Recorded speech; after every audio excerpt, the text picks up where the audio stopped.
Hey, I'm Cassidy, and this is my story.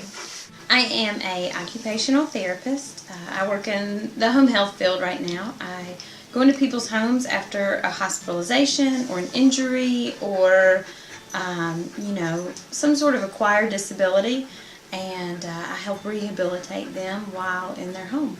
Somewhere deep down, I've always had a heart for people with disabilities. I volunteered for Challenger programs when I was a kid, which is where you play sports, you partner with a child with a disability.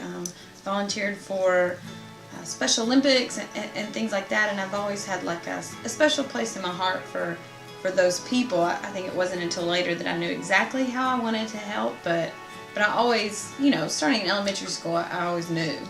I started in pediatrics, and that wasn't at all like I expected to be, and the shocking amount of limitations you have when working with a child is actually what got me out of pediatrics.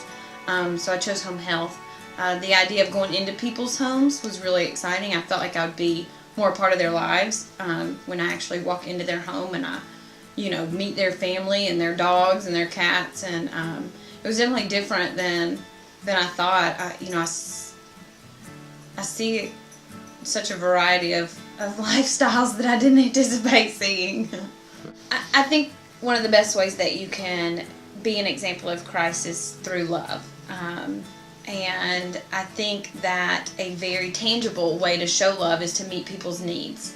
So I, got an education so that I could be blessed with the knowledge to help meet people's physical needs, to help teach them to relieve pain and restore function and get back to the lives that they had before whatever it is that came in the way.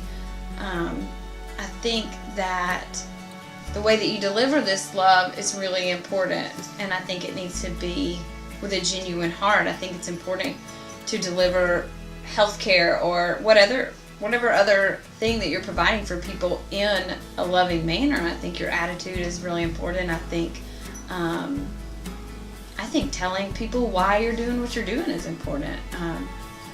You find that if you give people the opportunity, they love to talk about God, whether it be in good or bad, and I take that opportunity in little ways. For instance, if a patient says, I always assess their pain. How much pain are you in today? And the patient will say, well, I don't have any pain. And instead of saying, oh, well, that's good, I'm like, what a blessing. And just using that word, changing your language and using a godly word rather than, a word of this world, people will jump on it and they'll immediately say, you're right, it is a blessing. And this is, what a blessing this has all been. It's been really hard. And it always shocks me how much people want to talk about their relationship with God, especially these people who are shut-ins, who are stuck in their home. It literally never fails if you get the opportunity in any way to show that you're a person of faith, that they will let you know exactly where they are in their walk. I mean, it never fails, and it surprises me every day. It literally does surprise me every day.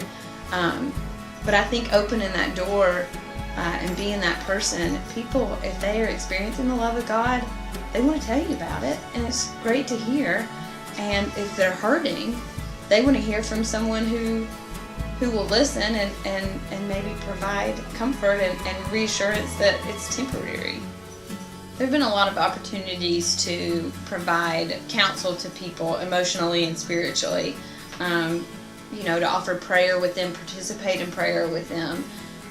That happens really often. I think the first time I realized what an opportunity I had based on the mission I was in, I was a student and I was working at a rehab center, and I had a young man come in who had a spinal cord injury, and he was quadriplegic, paralyzed from the neck down.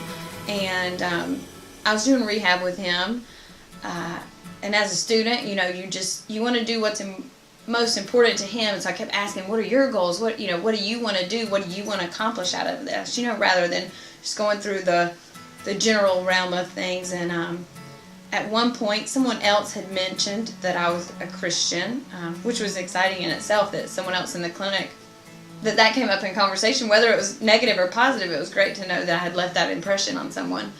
And he asked me if I'm happy now. Am I happy like this? Do I think another lifestyle would have been better?